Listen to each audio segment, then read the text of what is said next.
Okay. Good evening, everyone. We're going to begin tonight's event with our Toronto District School Board's land acknowledgement. We acknowledge we are hosted on the lands of the Mississaugas of the Anishinaabe, the Haudenosaunee Confederacy, and the Wendat. We also recognize the enduring presence of all First Nations, Métis, and Inuit people. Again, good evening. I'm Shameen Sandhu, and I'm in the role of system leader for mental health and professional support services. Welcome back for some of you, and if you're new here, that's wonderful too, but I'm very excited to introduce you to Deanna Jose, Sexual Health Promoter at Montage Support Services, and Tracy O'Regan, Community Inclusion and Advocacy Supervisor, Educational Consultant from Community Living Toronto. At TDSB, we have partnered with Deanna and Tracy for the Healthy and Unhealthy Relationships series, and this one being the last module of the 3, which supports the ministry and TDSB's initiatives for anti-sex trafficking. We have we've already had 2 modules about healthy and unhealthy relationships, which you can find up on our website, which we can put into the chat link. But tonight, as I said, it's our last module of the series. And tonight, Deanna and Tracy will be providing learnings and strategies for parents and caregivers with children with special education needs about the importance of boundaries and what is abuse. This informational module will include what are the signs of an unhealthy relationship, boundaries, kindness, respect, manners, communication, and how build character, and how important it plays a role in our emotional development and your child's development. And also to learn how to determine what is a healthy, unhealthy, and abusive relationship, and what to do when someone is in an unhealthy relationship. We are excited to have you both with us again tonight. A few quick housekeeping points, please. Keep your mics turned off during the presentation, and we will have an opportunity to take questions after the presentation. We will also be providing resource links at the end with additional resources for parents and caregivers from Deanna and Tracy, as well as some from TDSB. So I now turn it over to Deanna and Tracy. Thank you both so much. Thank you. So thank you for those who are attending this evening. We know it's a beautiful night. Weather's changing, so we appreciate the time you spend with us. We are in our final module 3 of unhealthy and healthy relationships. And for those who did not make it, we'll go into sort of what our topics are today, and then we'll do a review from last week. Just for those who did come and for those who didn't, kind of get an overview of what we talked about last week, and then we'll get into the topic. Today, we're specifically going to talk about what is an unhealthy relationship and what is abuse. And we're going to do a review of our resources, just to make sure that you folks are aware of what their great resources we have, which will also be included in the link. And you'll be able to access that information later on. And at any time, you can reach out to Tracy and myself. We have our contact information if you have further questions. So my name is Deanna Jose, and I go by the pronouns of she and her. And I am the sexual health promoter for the relationship group of Montage. And I'm delighted to be here today with my colleague Tracy. And I'll let her get into it. Oh, she can do the rest of the PowerPoints. We're also in fun weather view too, right? So we're doing it. yeah, absolutely. Thank you, Deanna. So before we begin, we always like to review when Deanna and I do any presentations around relationships. We like to talk about how, in our view, most of our work is about sexual health. There's no question about that. And we do talk about relationships in the context of sexual relationships, but we also like to remember that when we approach students or people with intellectual disabilities, that we try to remind ourselves and everybody that's joining us that we consider everything to be a relationship. So you'll see a lot of the tools that we talk about or strategies and some of the scenarios we talk about. For us, our concept is that everything is a relationship. So when we talk about relationships, we talk about, I think Shameen mentioned about manners and etiquette. You know, for example, I always like to refer to, you're on the bus and you have a relationship with the passengers that are on the bus, you have a relationship with the driver. So keep in mind that when we're referencing certain resources, we think of relationships in many different ways. Okay, it's not just about sexual health. So interactions are relationships. Again, we go back to, and again, this is something we talked about in module 1 and module 2, is that all our interactions are relationships. And a lot of those relationships have certain imbalances, like power imbalances, and that we have to keep that in mind when we're teaching people about healthy and unhealthy relationships. When we talk about how they conduct themselves within relationships, always remembering that there's certain etiquettes and certain protocols for approaching different relationships. And that's a very strong focus for Deanna and I. Social exclusion. This is something else. And Deanna, I know I keep saying Deanna and I, so jump in, right? I don't want to talk for you. But the reason we come to teaching parents, or supporting parents, supporting staff, and supporting the actual people with disabilities, is because we realize that the experience for many people with disabilities is that they are socially excluded. Their opportunities, because they lack certain skills about building healthy relationships and maybe identifying what could be an unhealthy relationship, has led them to be socially excluded from many opportunities. And whether that's at school, whether that's at home or in their communities, and think about even when they graduate from school, right? A lot of the typical, can I call it, opportunities to develop their skills in navigating relationships, both healthy and unhealthy, can be very limited. And we find that the people that we support as adults really expressed to us how they were socially excluded at a young age. And so that becomes part of the passion as to why Deanna and I do the work that we do. And we hope you find this useful. Absolutely. And I'd just like to add to the concept of social exclusion is through the lens of the individuals that have lived experience.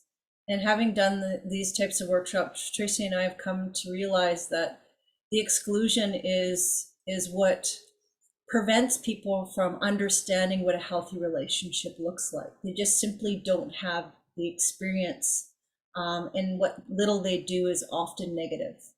And so social exclusion is a huge barrier to people feeling excited about being in a relationship or even understanding the concepts of a relationship. So this is one of the real foundational challenges that we have, and it's lifelong. It starts in school. It's everywhere in all aspects of life.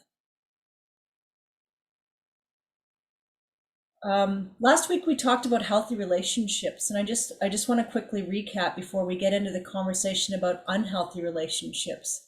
And we talked very clearly about a distinction between, your health, which is, your blood pressure and your cholesterol and your fitness and all the things that we do in our physical and that we can monitor and control as much as we can. There's that health. But there's another health that also needs just as much attention and often gets not recognized, especially for individuals with IDD, intellectual development disabilities. And that's their health that includes their sexual health, their mental health, healthy relationships, their emotional health. These areas are often neglected.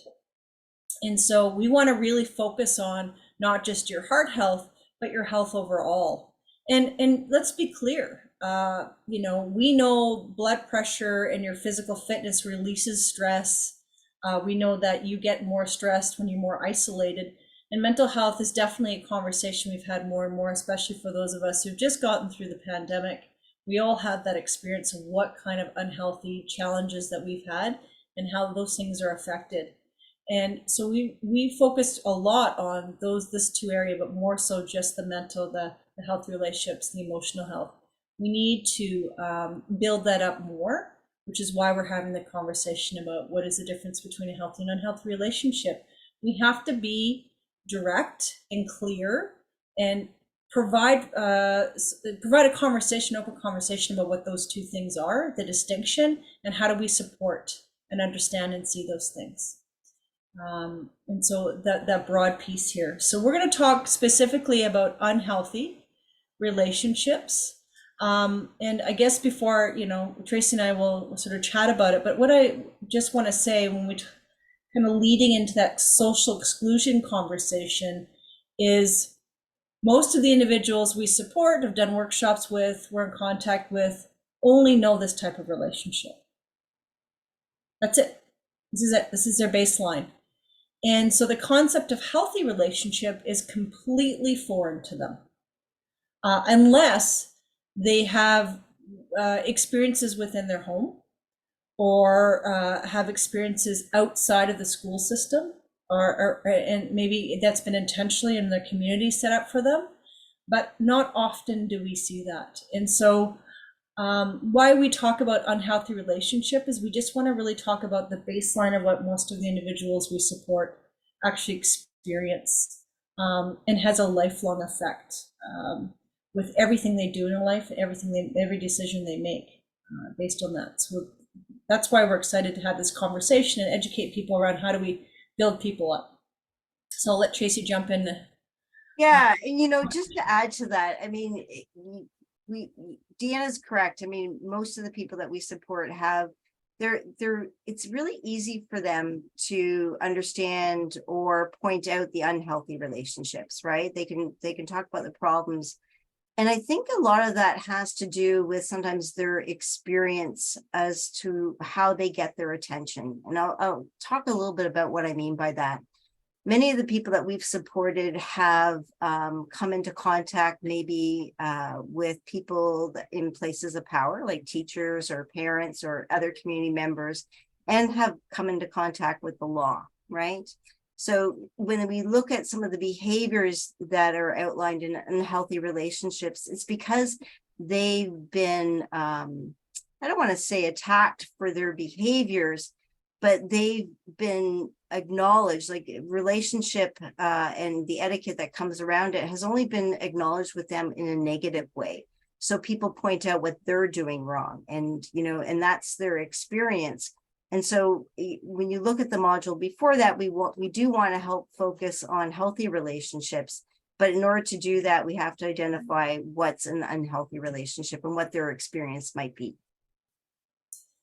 And the other piece of this, and to be clear, is we in society love the concepts of unhealthy relationships in movies, in television, in the news. We're surrounded by it. And that feeds everyone around us. And that negativity, that drama, those unhealthy patterns are demonstrated, as well as us as parents. And Tracy and I are both parents. And when you have kids or people that you care for living in your home, you are the example of what a healthy or unhealthy relationship is. Based on how you interact with other people in the community. You are teaching individuals around you the rules and the way we all operate, the way you operate, and they will look to you as a leader and a teacher. And so the relationship training starts in the home, and how you speak, how you interact. We know individuals rely very much on the medical community, as Tracy said, on people like doctors and teachers. They're more reliant because they need more support, and as a result have a higher level of trust, and will hand that trust over a lot more quickly. And that creates a bit of vulnerability there. And as well as we have generally pretty low expectations around what we expect the individuals with IDD to act and behave.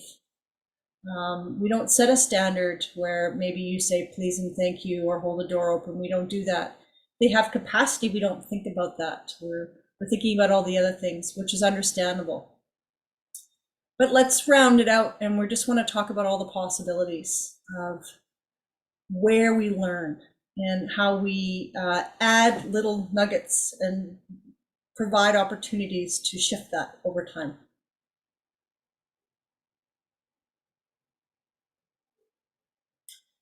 So I'll jump on this one and then Tracy will jump in after me. But one of the best, most effective things I think Tracy and I do in our workshops is we literally have 2 giant posters up on the wall of paper. And we write healthy and we write unhealthy. And we basically ask, what are the words, actions, thoughts for healthy and unhealthy? And by asking those questions, we get a lot of insight and learn a lot about what people may or may not know about the difference. And what I can tell you is it allows the conversation to open wide. You know, you start off by asking the question, you might hear things like, oh, well, they're really jealous. And you know, they don't know if it's healthy or unhealthy. Or they're feeling overwhelmed, like they're excited, but they're not, like, is it healthy or over healthy? You know, there's a lot of times where you have discussions, they'll say words and they won't know where to put it. They won't understand. And so this is a visual and a conversation, and it's constant. And these words go up all the time. So even if it's a behavior or a conversation or a thought, they ask something of you. You wait a minute, is it healthy or unhealthy, do you think? What's really, really important is that we don't provide the answer. They walk it through, we talk it through. And you talk it through by, how does it feel? Does it make you feel happy or sad? Or you just don't know?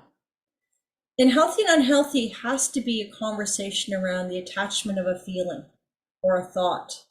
And we have to exercise those muscles to make decisions, because eventually individuals, we all become adults and we all have to action our thoughts and our feelings and our words.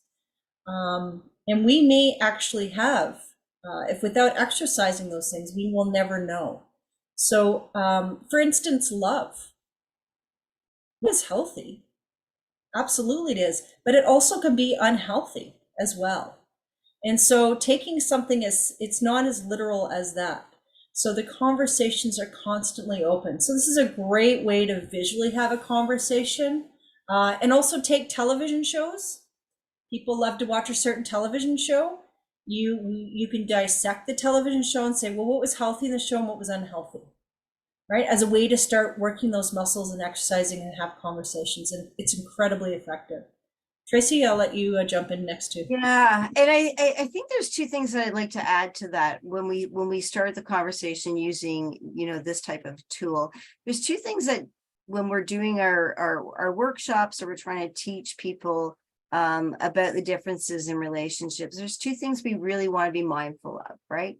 We want to make sure that people understand that relationships aren't something that happens to them, that they're not passive participants, right? That this is where we start to get into, you know, we've already done, you know, talks about consent and those kind of things, and the physical aspects of the emotions that come from healthy and unhealthy relationships. But this is where we want them to start thinking about problem solving skills and remembering that, you know, that they will have a voice and that they can make choices. So this is where we start with that. And it's also, you know, Deanna did mention it, but, you know, a lot of times when people with intellectual disabilities are, you know, brought into conversations about healthy and unhealthy relationships, what happens is we use it's either this or it's either that, right? And I like Deanna's example about love. Sometimes, you know, even a healthy relationship can have unhealthy aspects to it, that it's not always, you know, good or bad. And sometimes that's the expectation that people judge their relationships in. You know, is it good? Is it bad? And that gets into, you know, feelings of shame or feelings of remorse, you know, oh my gosh, I blew that relationship or I acted poorly at that one time. So it's just a way of starting that conversation to remember that, you know, things are fluid, and you'll hear us talk a lot about that. Relationships are fluid, and be mindful when we're teaching things about relationships that, you know, we may start off with the dichotomy of good and bad or healthy, unhealthy, but to always press for those opportunities to make sure that we understand that things can be fluid. Parents don't always get along. Parents and children do not always get along. It doesn't mean that necessarily that the relationship is unhealthy. It could be. I mean, I'm not saying that can't happen, but there could be certain aspects that might need a little bit of work, right? So just to be mindful of that. Absolutely. And I think for people that are literal learners that think, are black and white or it has to be healthy or unhealthy, this is a little bit more challenging. So the idea of doing movies or, constantly asking questions or checking in or getting the thoughts and the feelings, maybe something's in the middle of the line, right? Right in between. It's healthy, but it can be unhealthy too if X, Y, and Z, right? So I think visually this is great, but the purpose of this is really just having a conversation and meeting all the needs of someone seeing something visually, something talking about it. It makes it more fun and more interactive. And it gives you an opportunity to do some reflection as well as a parent and as a caregiver to really sort of look at, like checking the Facebook or phone. I mean, who doesn't? Is it healthy? It can be if you need to look at certain things for a certain reason, or it can be kind of unhealthy because you're doing it for so long. I mean, it's the conversation around when things shift, right? And having those intentional conversations, which is why this is such a great activity. And to Tracy's point, ongoing, it's fluid, it's not fixed, and that can be really hard for some people. So you have to keep talking about it. I'll let Tracy jump in on this one. Sure. Again, keeping in mind about how some relationships are fluid, right? Conflict will happen, right? And we talked a little bit about in the other modules about different communication styles. You may remember passive, aggressive, and assertive communication styles. And this is where we start to break down the conversations a little bit more, right? About certain healthy aspects, like trusting or mutual respect. It shows that there is trust between the two people, or even the group of people that are involved in the relationship. And then we start looking at unhealthy, unable to resolve conflicts in a healthy manner, and what does that look like? So when Deanna and I use these tools, we use them to find out more of what their understanding of relationships are and where we need to do more work, right? So boundaries are always ignored. Well, in relationships, boundaries, are they always ignored, or are they sometimes ignored? And what does that look like? And then you can actually just delve into, one of the words. Well, let's talk about boundaries all over again. Abuse is something a little different. When we first started doing this, we did use the dichotomy of healthy and unhealthy. And then Deanna and I realized that there really needs to be more of a discussion of what's abuse, right? Sometimes relationships have conflict. Absolutely. Maybe we need to work on our conflict resolution skills, that kind of stuff. But there's some things that should never be tolerated. And that's when we started to look at abusive, and we're going to go into a little bit more about what different types of abuse we actually talk about. But this is when we start in those conversations about being assertive, and again, looking that we're not passive in any relationship, that people have a right to make choices, that people have a right to have their voice heard. And we start talking about what to do in those kind of situations when things do become abusive. So things that we highlight are zero respect for boundaries. Sometimes people don't respect boundaries, and we have a conversation about it and it stops, or there's and that goes back to healthy, right? People have a mutual respect.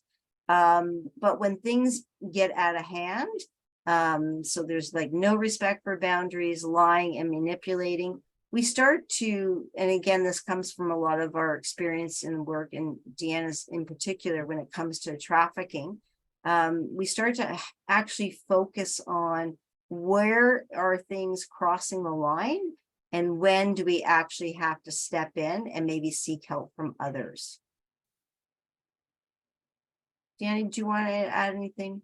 Yeah, I think the other thing Tracy and I really want parents and folks to know is that, you know, our kids grow, they go through the school system, they become adults. And by becoming adults, you know, there are rights and responsibilities that they have to take as well. And you can also become abusive without even knowing it as well, right? The other thing is we do a lot of abuse prevention training because we know the data with the data and the stats that individuals with IDD are at a higher rate of being abused. And we need to have the conversation about abuse far more because of the level of trust the individuals that we support give people automatically. We see situations where, especially when I work with victims of domestic human trafficking, where it's perceived to be incredibly healthy and then it becomes abusive really quickly. And they've already been, you know, they've already been so excited and happy that they don't see the abuse. They don't see the shift because they're trying to please the other person because they've been made to feel so wonderful. And I think the other thing is there's a conversation about bullying and being abusive too, right? And sometimes that distinction is really hard, especially if you've been bullied your whole life. You kind of think it's one and the same, but abuse is like next level. And it could be subtle and it can be done over time. But we need to give the language and we need to provide the understanding to what is abuse prevention.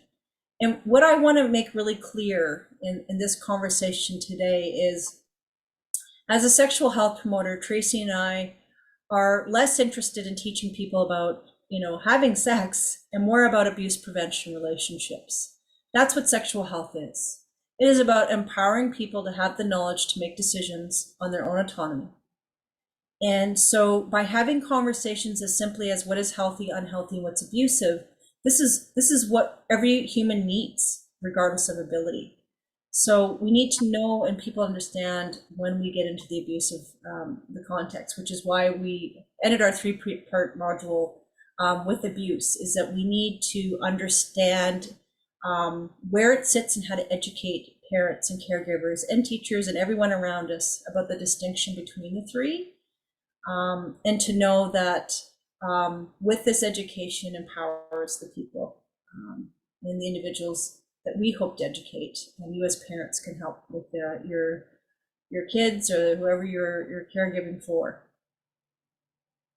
Yeah, I just like, you know, if I can just add 2 things, you know, when you were talking, Deanna, we have to remember that, you know, a lot of this comes back to that social exclusion, right? Sometimes the people we're supporting are so desperate because they've been so isolated that they'll be more tolerant of abuse as well, right? Thinking that maybe it's deserved, or, you know, I'm not going to talk about the abuse because I'm so desperate to have those connections with other people. So we have to be mindful about that. But I like what you said about what I would call, I guess, compliancy, right? A lot of the people have been rated or graded or actually, you know, pat on the back for their compliancy.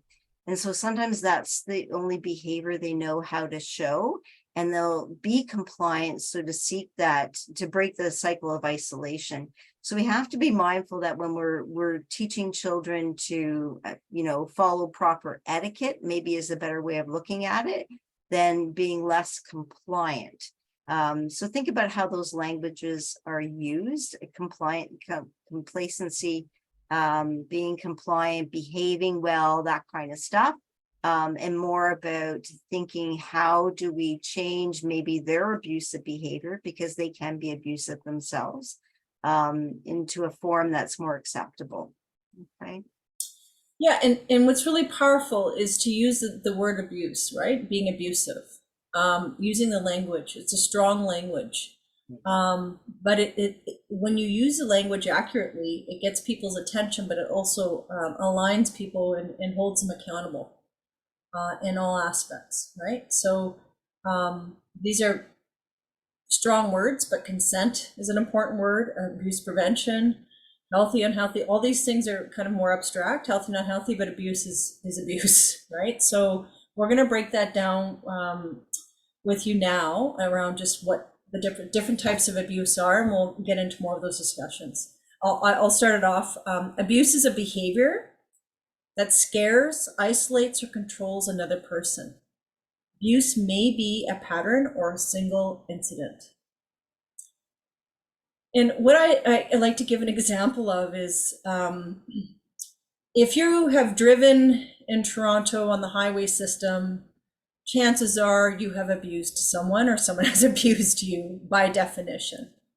It happens all the time. We see it all the time. And we just don't call it that, right? You're being abusive. We don't use that language.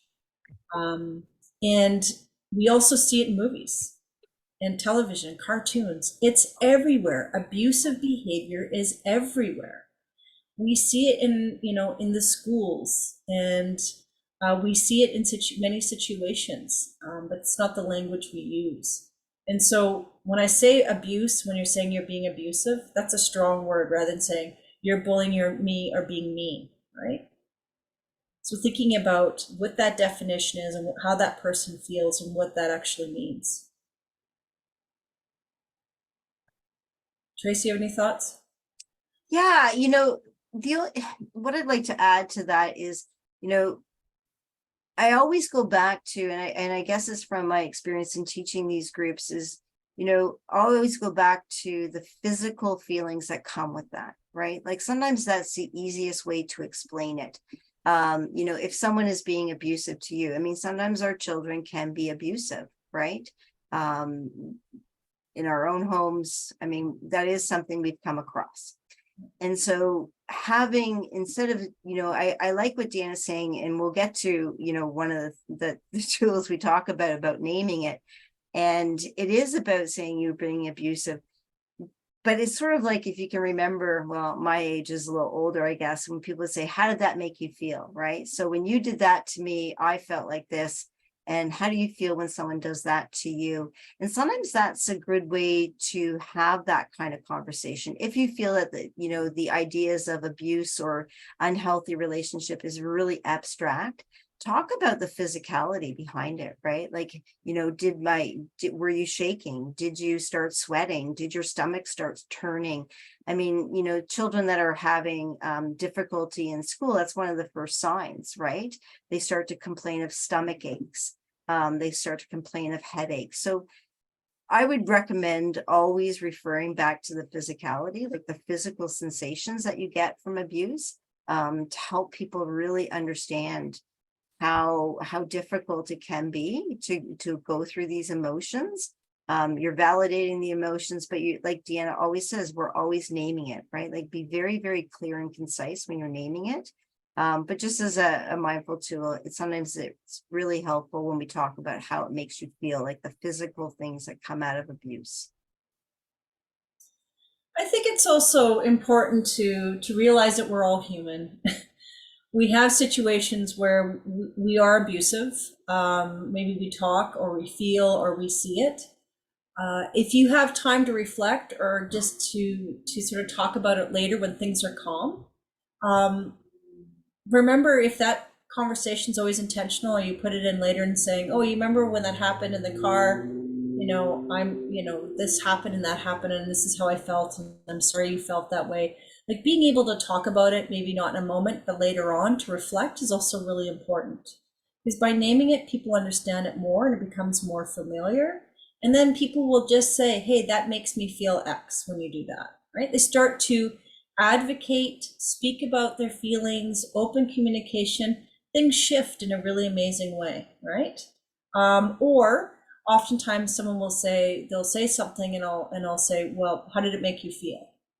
Right? How do you think it would feel? To allow the conversation to happen, to get the understanding of what that feeling, that sensation is. It's definitely more work, and sometimes we're really attentive and we're in the moment. Sometimes we can't break it down, but that's just baby steps and it's helpful. So abuse is physical, sexual, emotional, financial, neglect, psychological actions, or threats of actions that influence another person. So we're going to break down all these different things one by one. Okay, but we want you to know that when we talk about abuse in a broad sense, it's actually slotted into different topics. So I'll let Tracy start it off.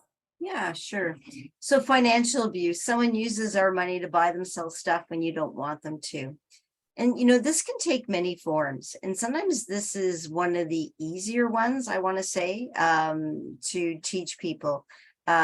Especially, you're thinking of, again, Deanna and I always look back or look to the future when people are becoming adults, right? And that's where our work first started.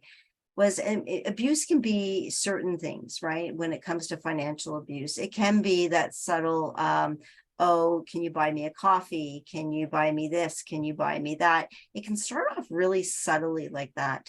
But we've also seen the extremes where, financial abuse, people are taking money, like staff, maybe taking money from people that they're supporting. So, sometimes people will say, well, Tracy, they don't have access to their finances and stuff like that. But there can be little ways that that's happening. So it's really important to make sure that that conversation happens. Physical abuse, someone hits you or threatens to hit you. Sometimes our children are the ones that are inflicting this on us as parents when things can get really challenging. But this is one of those things that, again, is maybe a little bit easier to explain. But again, I always go back to, not just like, especially the threatens to hit you, right? So if someone's hitting you and someone's hitting you many times, we know that that for sure is abuse and needs to be reported. But then it becomes the emotional abuse, and it ties into the physical abuse when the fear of the threat of being hit, right? Neglect, this one's a little more challenging. And this is more for when Deanna and I are in, when we're working with people and staff, highlighting, neglect, someone always ignoring you when you need help or failing to give you things like you need, like food or water. I mean, this is abuse protocol that we learned from work, right? This is whether you're working with children's rights or adult rights. I mean, things like denying people food and water, of course, we know is neglect. There may be reasons for it. Poverty definitely affects how we look at issues of neglect. But I like the one that someone always ignoring you when you need help, right? And that's one of the triggers when we're talking about healthy and unhealthy relationships. We can say that we do fun things together, but what happens when you really need that person, right? Do they want to have deeper conversations? Do they want to support you when you're feeling down? And again, neglect is a form of abuse, and sometimes needs, extra support from, outside agencies or even the legal system. But it's always, it's a sign almost of the transition that Deanna talked about, right? From healthy to unhealthy relationships. Emotional abuse, someone in a position of power over you yells at you and makes you feel bad about yourself. Emotional abuse doesn't always have to be from a person of power. A lot of times that's the way we see it, but it can be with your partner, it can be with friends. And this is where we get into, is it just teasing, or are we getting into severe bullying, right? Because bullying a lot of times is emotional abuse, even though it can take the form of physical abuse as well. And sexual abuse, someone touching the private parts of your body when you don't want them to. And this goes back to those conversations that we had about consent, right? Thinking back to the example of fries, what does actually consent mean? And understanding that, you can even use that tool of the circles, understanding, why is this person touching you? Did you give consent for this person to touch you? And what to do in those situations. I mean, for us, this is the way we define different types of abuse, and this is the way the law defines different types of abuse. And again, I'm not saying that you have to, as parents, we need to be aware, absolutely. People with intellectual disabilities and other disabilities sometimes are more dependent and may have more access to either support staff, therapists, those kind of things. So we need to be aware of the signs that come with these types of abuses. But again, we always go back to it. It's about giving it language, right? Identifying abuse and what type of abuse it is.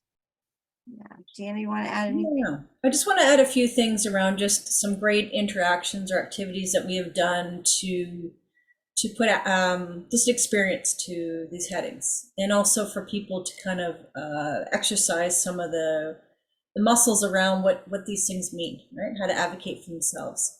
So financial abuse, one of the things that we've done is it's a great activity, actually. If I encourage folks to do it, parents to do it, is you give a certain amount of money, maybe $5, and you go and let someone know that they can go buy something in the store for $5. So they got to figure out what they're going to buy, ask for a receipt, and bring change.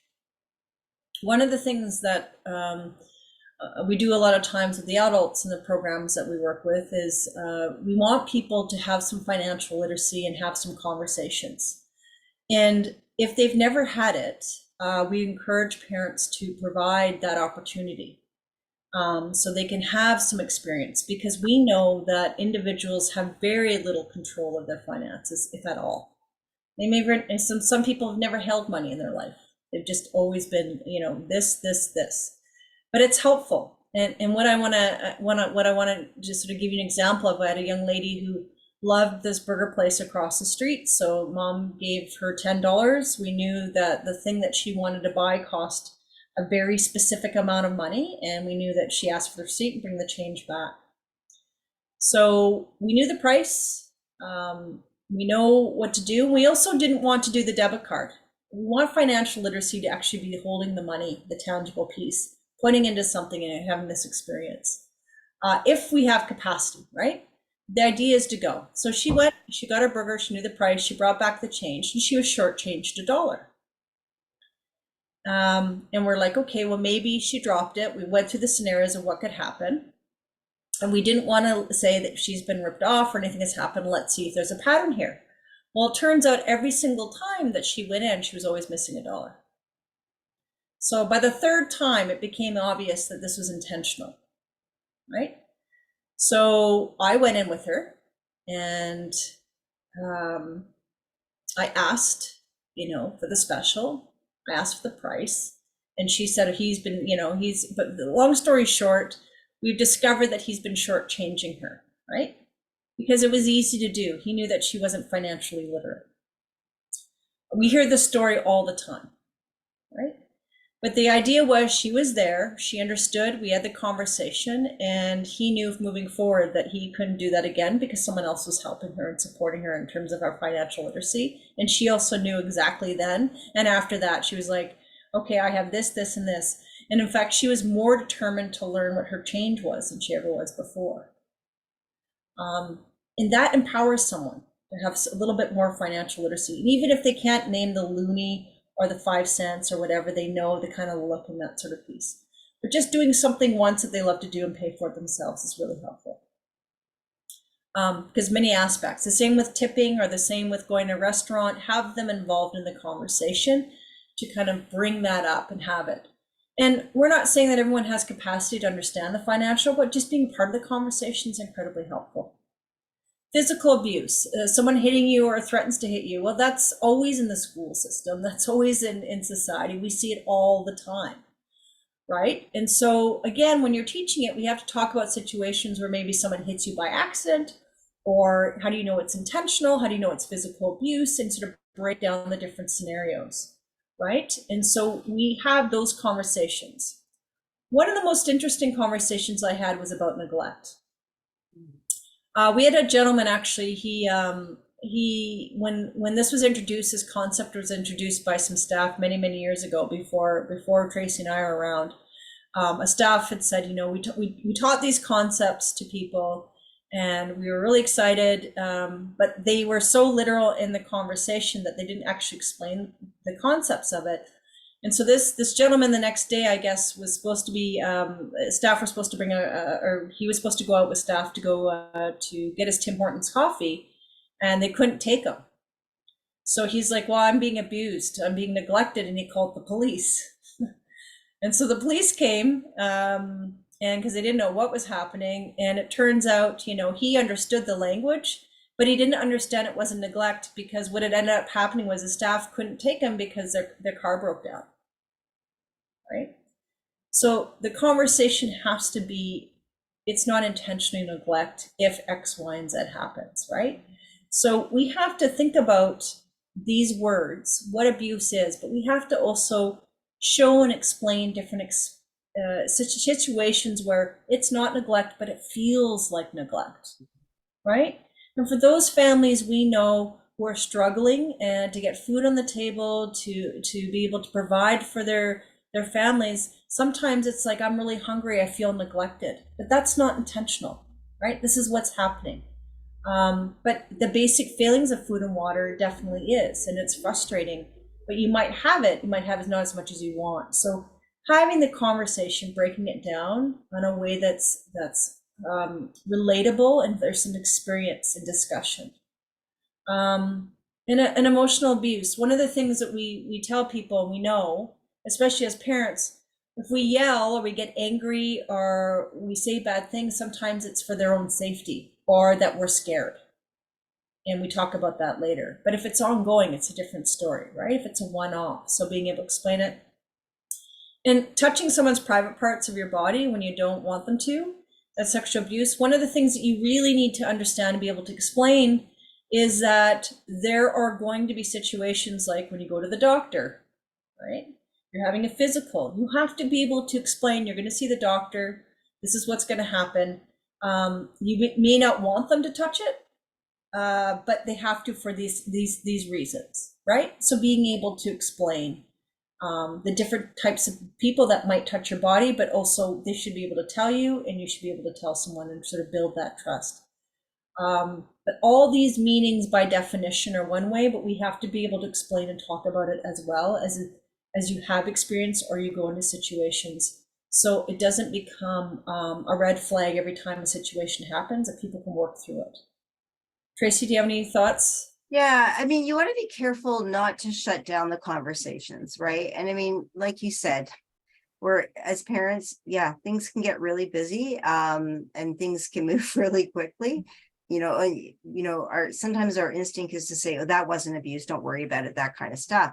But if someone is identifying that they may be showing the physical signs that they feel that they're being abused, if they, if using verbal language is not what they use, it is about breaking it down, right? You always want to validate the physical emotion, like the physical feelings that are coming, that they're trying to express, that something's making them uncomfortable. You want to validate definitely that, yeah, I understand that this can be uncomfortable.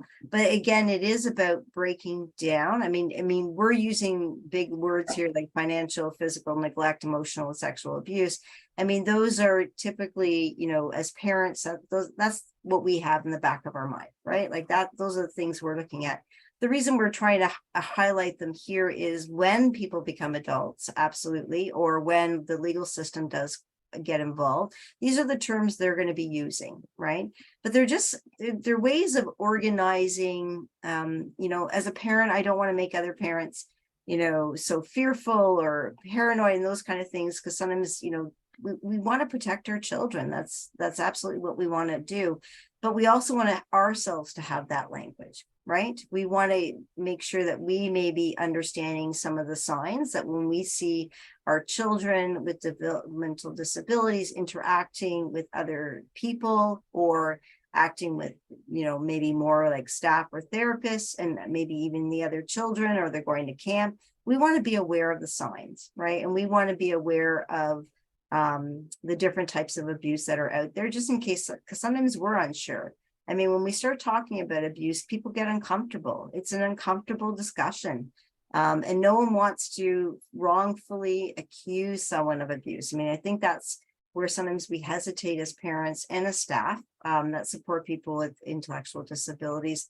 We don't want to make that accusation because we know it's so serious. It is a serious accusation. But we need to have, and I find that when we have that language, we're better advocates, right? And that's why I like to see this broken down like this. Absolutely. So name it, direct it, and repeat it and end it. So, I mean, you hear Deanna and I talk about, you know, that we've been doing this for so long. And when we both met to think about, you know, what are the tools that we're actually going to share, right? Like which ones? And I think we need to, I'm sure we did it the first session, but I think we need to reiterate it again now too.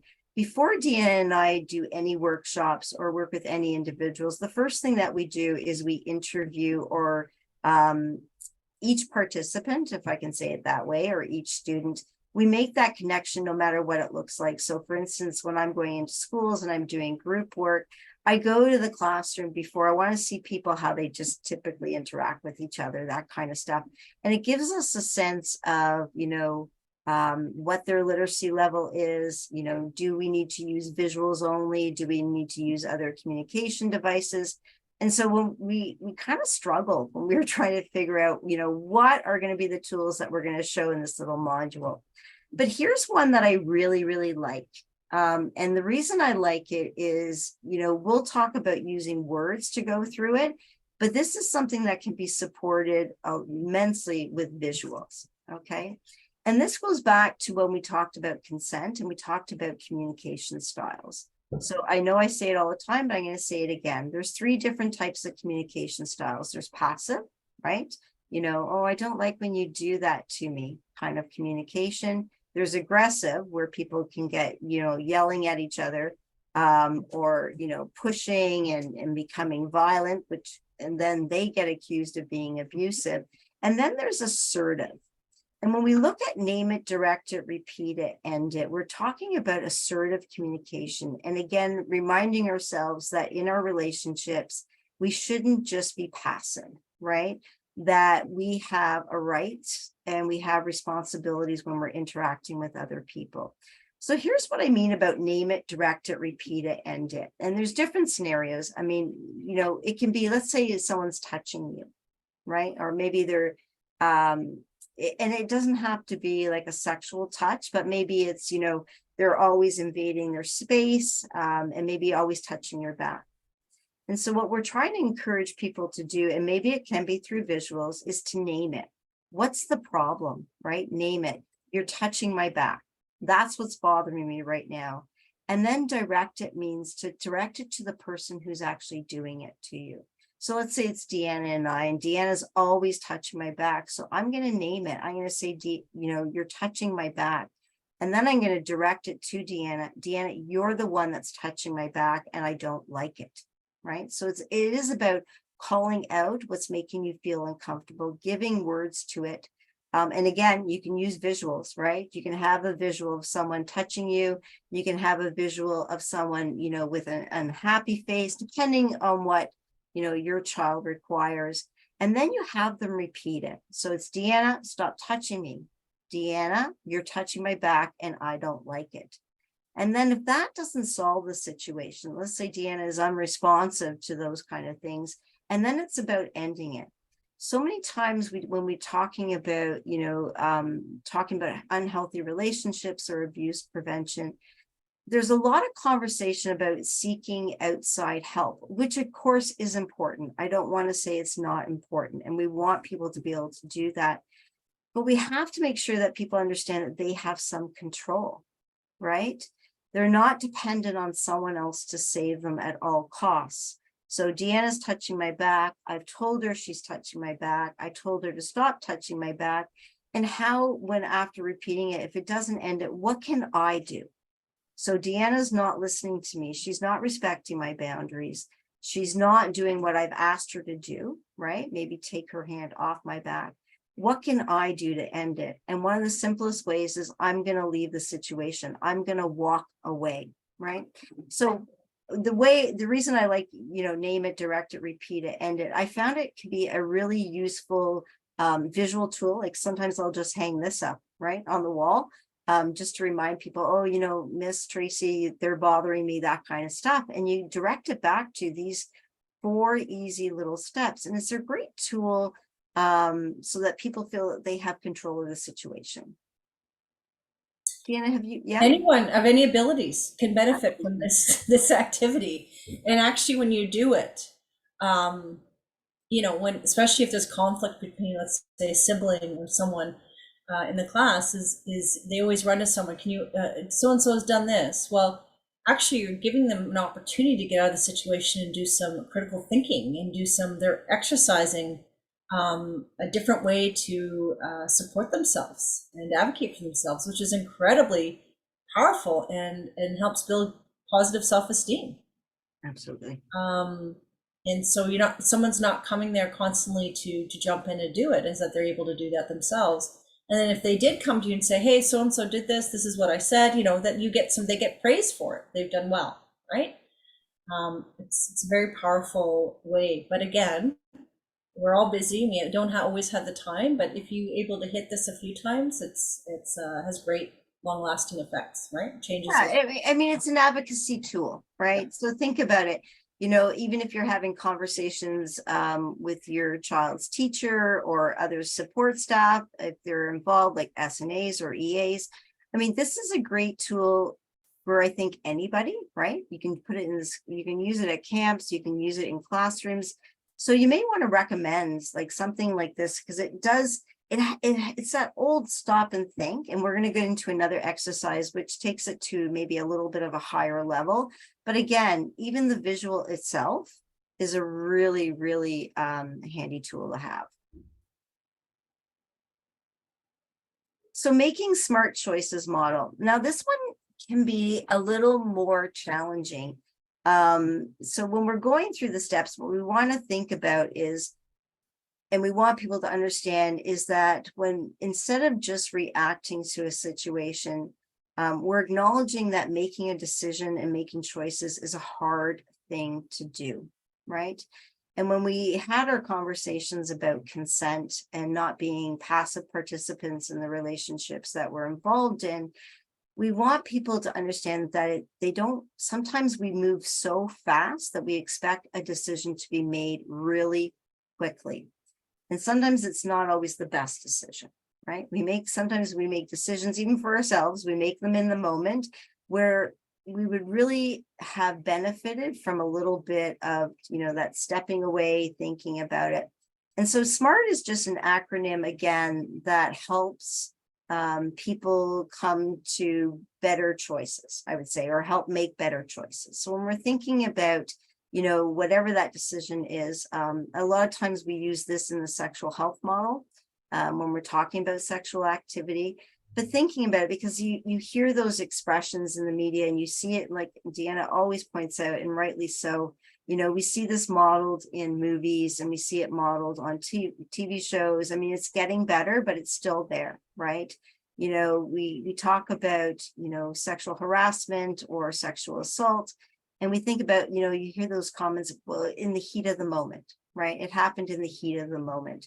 And this is just, it's almost giving, and I think, Deanna, you mentioned it in our first module about consent being, having someone give permission, right?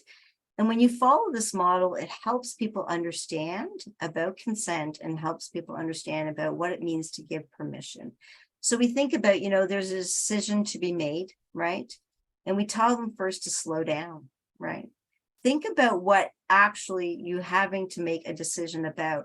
And that's hard. That can be really hard. And with practice, everything that we talk about, Deanna and I, is, you know, benefits from practice. There's no question, right? But slowing down, thinking about what is the decision I actually have to make here. And then making a list of your options. Again, sometimes decisions, you know, do you remember when we used to do those, you know, I'm going to make 2 columns, you know, what are the benefits and what are the detriments, right? What are the good things about this and what are the bad things? And that's what making a list of your options means, right?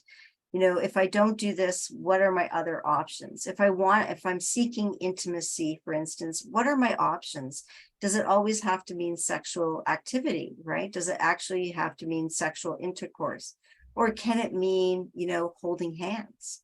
Can it mean sitting beside each other at the movies? So again, visualizing and having someone to actually write down a list of options is a good idea.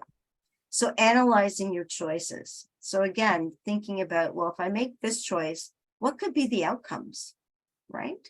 If I don't have sexual intercourse with someone, does that mean that they're going to leave me? It could, right? That could be. And that brings in the whole conversation again about unhealthy and healthy relationships and respect for boundaries and those kind of things. But what are the other choices I can make, right?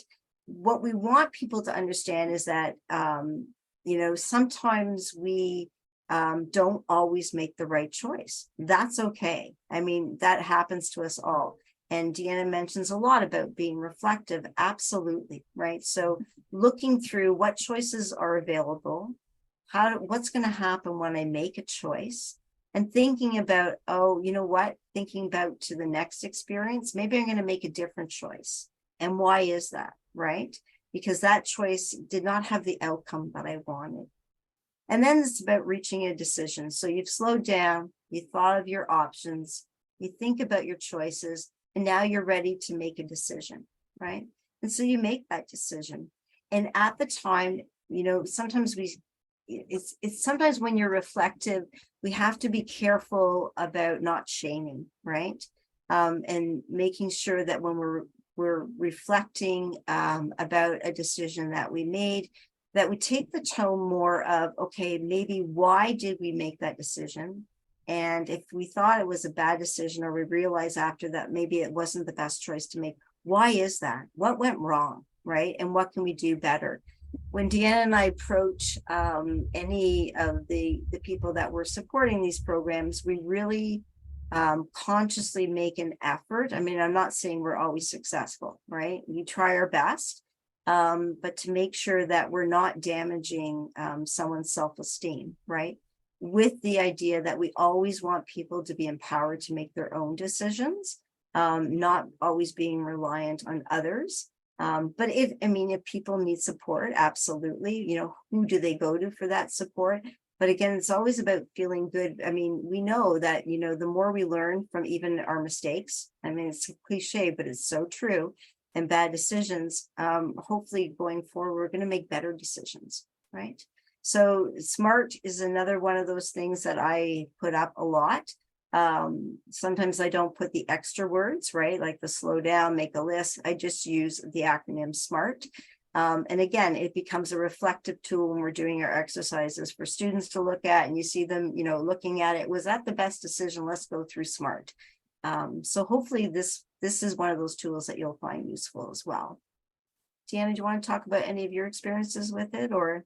Yeah, I mean, you can use this for every little thing. When someone's like, should I do this or can I do this? I'll say, I don't know. What are your options? Right? So they know that this is always a part of the conversation when they ask me, because I'll never give the answer. I want to work it through. And what you'll start to see is, instead of asking me to do something or should I, it's, well, I've decided I'm going to do this because this and this and this, and they start working it through themselves. It's a tool once introduced that if you constantly reflect and go back and use it, it just starts happening organically. And that's an amazing thing when it does. And again, here's another skill that we can all benefit from in our life, with everything we do in our life. If we kind of step back from that. Because one of the things I find that making a list of options may not even be obvious to any of the people we support. They may only see, or they're only told one option, right? And so sometimes this is a brand new experience because they've never been asked. They wouldn't even know. So it's the skill set. So you're different levels of having that conversation. This is empowering, builds self-esteem, and it gets people to feel like they have they're part of the making decisions in their life. Yeah, and if your children are school age, I mean, this is where, using things like, even for yourself, and if you don't use the actual, like, if you're not going to hold this up and have kids work through it, it's a good way of for parents guiding conversations with their children, right? So if you're thinking about what's going to go on your IEP, what kind of classroom do you want to go on, what teams do you want to join, that kind of thing. Because when people with disabilities reach the age of 18, they're going to be asked these decisions. And we see the problem all the time where, and I say all the time because, yeah, it happens a lot, like it predominantly happens that, when they're trying to access services beyond school, Service providers out there, when people turn 18, are going to expect to hear their voice, right? And you don't want people to all of a sudden have to try to make decisions when they're 18. It's a good tool to use and practice as you go along. Yeah, prepare them for the adult world, the long game around just sort of how to empower people. What we really want to sort of, sum it up in that way is it's important to recognize that life is full of compromises and relationships require give and take. You don't always get what you want. Why this statement is here is because we don't want anyone to think that it's abuse if they don't get what they want, or it's unhealthy. We need to have balance.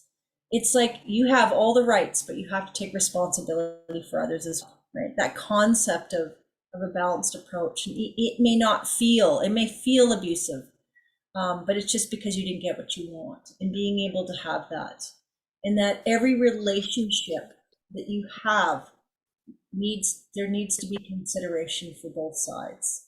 And that balance is what's really, really important, is that we don't want to tip it either way. We talked today about what's abuse. And like I said, this is a language that is used in the adult world.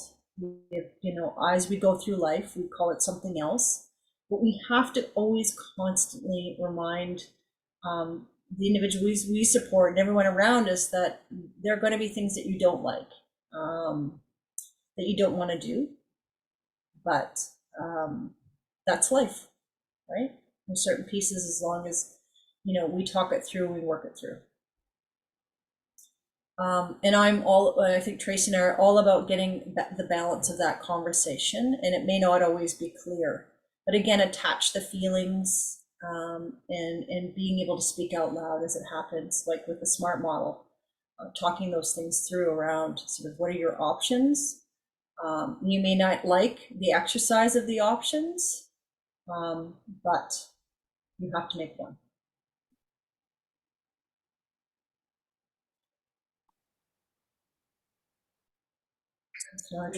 Yeah. This is one of I would think one of my most favorite tools to use. And this is actually a game which you can purchase online. And when I bring this into schools, I think every school that I brought into has actually gone out and purchased it. And when I showed it to families, they've purchased it too. And there's so many parts to it, but I really wanted to highlight it. It's called Should I or Shouldn't I? And a game to encourage social thinking and social problem solving. And the gist of the game is that there's these little cards, there's prompt cards and challenge cards, and each card comes with a situation. I have one in front of me. So prompt, you decide you already know what your history teacher is talking about. You pull out a different book and begin to read, right? And what you do as a group, and you can do it as a family, we've done it in my house too when my children were younger, is you look to the card on the left-hand side of my screen and you get them to rate it, right? So this is really interesting because, is this a behavior? Is it a number 5, behaviors that are against the rules? 4, behaviors that make others feel annoyed?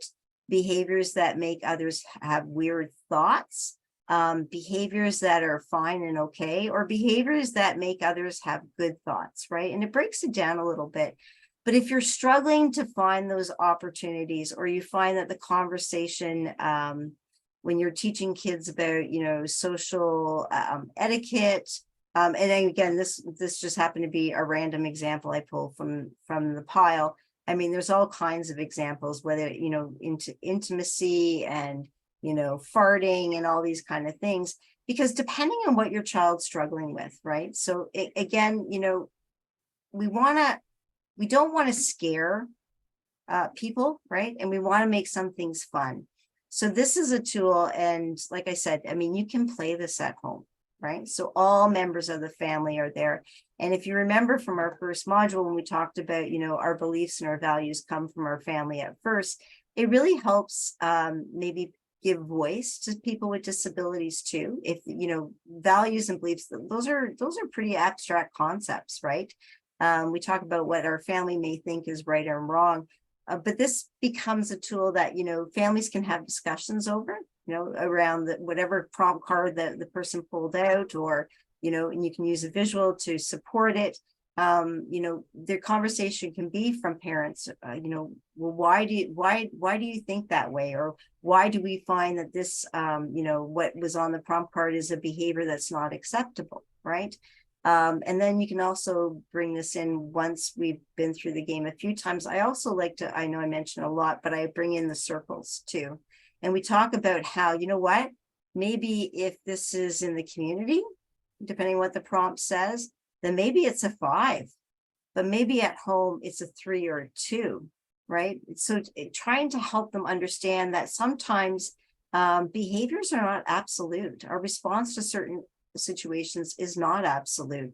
What we can do at home can look really different than what's expected of us when we're in the community. A different relationship, right? Again, a different relationship with our family members. It could be, you may have, you know, elders in your house, seniors, grandparents. I mean, that's going to expect a different type of relationship and etiquette. So this is just, we wanted to highlight that this is just one of my most favorite tools to play.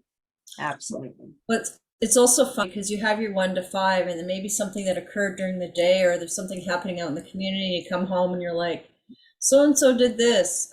Is that a 1, a 5, a 4? You can actually use your lived experience of what you dealt with in a day, and you can put a number to it and discuss it.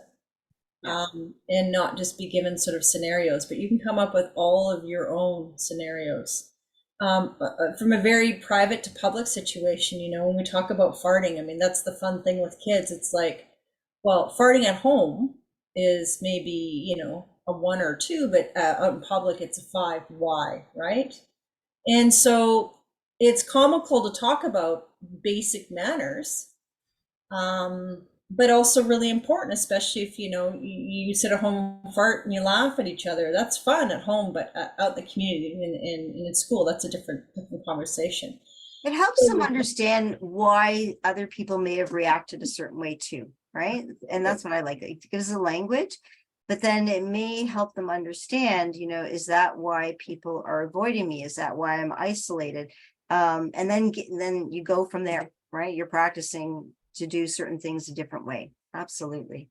So I think the other thing I would really love to point out too is that we all have, you know, in Canada, in the school system, we all have different cultural beliefs and values, and we have different experiences depending on, you know, our values in our home. And so something at home could be a 1, but it could be a 5 in another environment.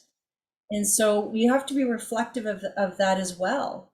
And how do you, how are you in your community? You know, what's the expectation around behaviors, and how do you navigate? That's also a conversation that we have. This is a really effective tool to use that, and be respectful around just what people's comfort level are with certain situations and scenarios.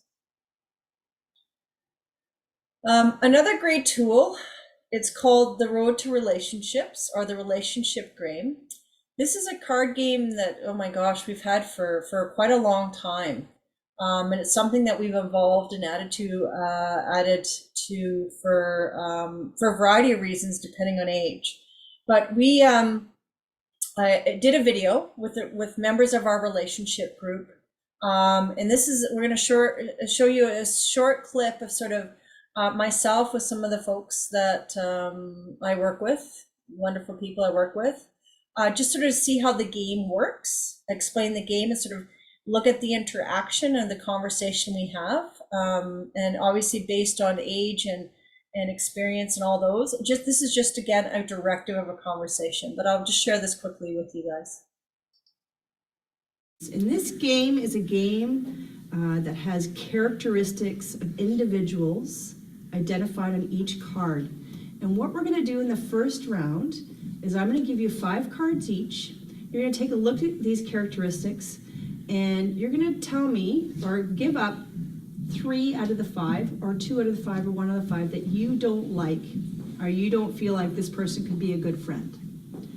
All right, so it's kind of like Texas Hold'em. basically I'm going to give you 5. You can give up to 3 cards. If you give up 3, I give you 3. If you give up 2, I give you 2. If you give up 1, you get 1. So maximum, I give up 3, minimum 1. If you're happy with your card, just say, I'm good, put it down and say pass. And then we'll keep doing until everyone gets their cards. After you get your cards, I want you to explain to me the characteristic and why this person will be a good friend or not. Okay. All right? So I'm going to give you 5 cards each. 1, 2, 3, 4, 5. Do you want some help, sir? Yeah. What cards? Funny. Do you like someone who's funny that makes you laugh? Is that a good thing? Okay, keep that one. So turn it down, so you know which one you're keeping and then when you're giving Deanna, yep. Wants children in the future. Do you know what that means? Wants to have children? Yeah, Or is that something, do you like children? Are you interested in children or being You wanna around be a children? father someday. yeah. Yeah, whether that's biological or not. Okay, you can hang on to that. Yeah. And we can talk a little bit more about that if you want. This one does not want to hang out with your friends. No, I don't have. Okay, pass me those 3 cards and I'll give you 3 more new ones. Are you happy with your set? And you're happy with yours? Yep. Okay, so we'll just let you take a look and see if you're happy with those. So loves animal and has a nice smile. Those are great, That yeah. seems like good. A good hand? Mhm. Okay, so you guys happy with your hands? Yep. So this is part You can watch this 11-minute video. It's very long, but you sort of get the idea. And the idea is that you are able to have natural conversations about characteristics of people. And you get to learn what people want and what they see as healthy or unhealthy based on their experience. And what's really beautiful about this is that although I'm facilitating, you'll see the other peers asking questions, giving direction, being leaders. And it's an absolute great video. I've shared the link to that video in this presentation. And what I also want to just show you is an example of a card. What we've done is shared a link of where to get all the cards, and you can print those up and cut them out and play those games yourself. What's really cool is if you want, you can add your own extra cards if you want. But these are 2 examples of what the cards will look like. We have a visual, and the visual's half the work, most of the work to find a really good visual that goes with the card. And then we have very plain language, makes fun of you. So for us, makes fun of you, we want to make sure that, that language of bullying, maybe the language of abusive might come into it, but being able to understand what people's feelings are about someone making fun of you or someone being a good cook. What do people like about that in a friendship and how come that's important? Sometimes people will say, it doesn't matter if my friend's a good cook unless they cook for me. Right? So you hear lots of great engagement and conversations. And so this deck of cards is quite big. There's a lot of cards there with different images and statements. And those cards are what I use often, and Tracy does too, with every single person I meet, whether it's individual or as a group. This is sort of the lead, the card game that allows all of us to open up and talk. Because there might be words or language that they simply don't understand. And through conversation, we come to understand. And you'll see in that video, I talked about what makes a good friend, right? So friendship is where it's at. Maybe eventually what would make a good boyfriend or girlfriend. I changed up depending on the group, the conversation, how many times we've done it. I play this game over and over and over again. And every single time, depending on what card you get, you end up having very different conversations. So it's a fantastic game, and you can change the visuals and the words to make it different, age appropriate, but it's a card game of discussion, natural, just like the last activity was from 1 to 5 around behaviors. This is just looking at what people know, and you can take cards out, and put certain cards in, or keep the cards. Like you can sort of guide that conversation through the card game. You got any thoughts, Tracy? This is definitely a pack everywhere. Yeah, and sometimes when I'm using like using the deck, I don't even do the 5 card, right? Depending on if people understand that. But if sometimes if I see a situation where I can see people are being challenged, right? There's a conflict going to happen, then you can actually go to the deck and you pull out a couple of cards, right? And you talk about makes fun of you. What giving it that word, is that bullying? Is that teasing? Is that abuse? You're absolutely right.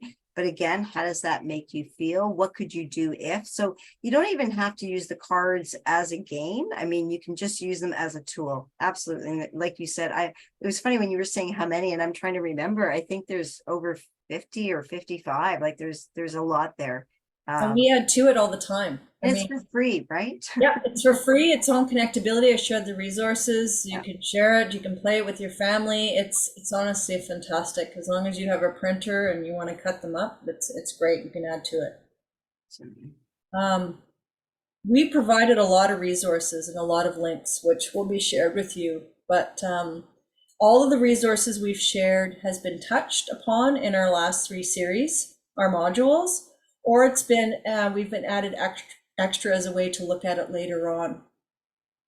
But feel free to browse through those resources. Those resources take you into other resources. You can there's definitely a lot. We just highlighted sort of our top ones that we share. And any videos that you've watched throughout the videos are also shared. The links are shared as well. And specifically the relationship game, the link is there. And on that page that you go onto, you'll find the PDF for those cards if you want to print it up. So we have 2 pages here that will be shared with you. Please, if you don't see or you need or want any more information, feel free to email us at any time. I'm happy to share those resources with you. Now, one of the things that I love to do is always end on a good video or some reflection. And this is absolutely one of my favorite songs and videos. And I think a warning, it may cause tears, so please grab a tissue. What I want to say is that I have the delight of being on council with a gentleman who is part of the creative team of this particular music video. He's with L'Arche Canada, and watching him go through this process and this actually coming out, this video came out during COVID, but this video coming out in the video and the power of it is incredibly moving. And he's got a lot of awards. His team's got a lot of awards and recognition for it. And if you haven't seen it, I'm so happy to share it with you. Please share it with everyone you know, and take a look at all about this particular song. And Jordan Hart, who sings this song, is a Canadian as well. So I'm going to quit talking about it and just play the video.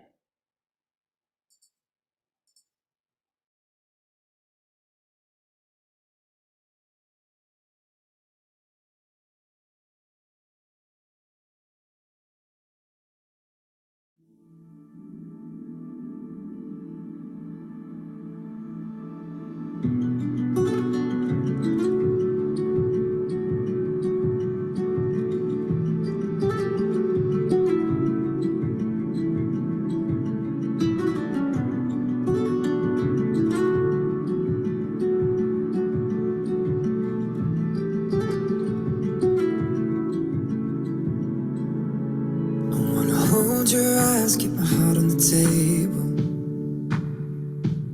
Sometimes what's in my mind doesn't show on my face, though. I wanna fortify without fossilizing, redefine all the people I've been. Breathe inside each moment I'm in, then walk into a new horizon. I'm trying to find my freedom.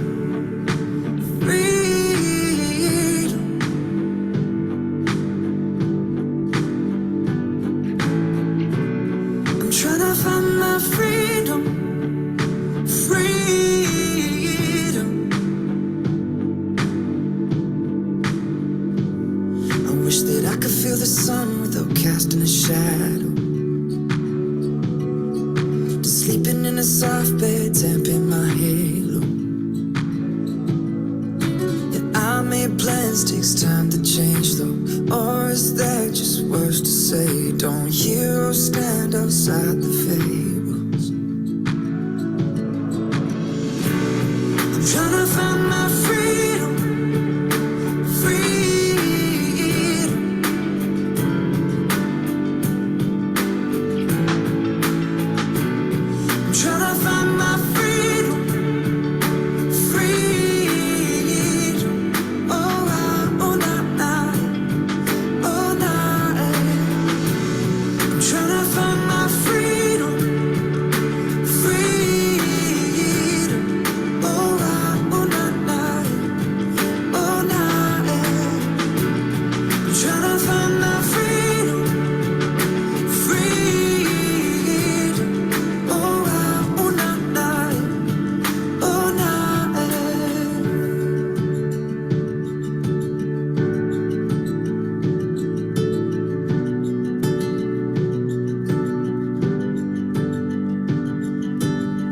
just wanna stay in the now, now, now. In the now, now, now. I never wanna stray from the now, now, now. From the now, now, now. I just wanna stay in the now, now, now. Never wanna stray from the now, now, now. Scream to a pigeon in the now, now, now. I lost my way from the now, now, now. I saw your face in the now, now, now. I know you've got away with the now, now, now. So take my hand and take me to the now, now, now. Oh, yeah. Tryna find my freedom, freedom. Oh, oh, nah, nah. Oh, nah, yeah. I'm tryna find my freedom, freedom. Oh, nah, oh, nah, nah. Oh, nah, yeah. I'm tryna find my freedom, freedom. Oh, nah, oh, nah, nah. Oh, nah, yeah. I'm tryna find my freedom, freedom. Oh, nah, oh, nah, nah. Oh, nah, yeah. Whoa.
That's where we end our presentation today. Thank you, Deanna and Tracy. It's Shamina again. And, I think I've seen that video now 4 times. And every time I do, I get all welled up. Thank you both so much again. This for everybody who is here, and I didn't say it for the other 2 modules, but this was hours and hours of dedication that Tracy and Deanna have put to help support our learning and to provide us with some amazing tangible resources that we can use with our students, with our children at home. And I have no way to express my gratitude to both of you for that and for your time and for the expertise that you've brought into the conversation. There were 2 individuals, parents, caregivers who left, unfortunately, because they had other commitments, but I do have 2 questions I thought that I could say.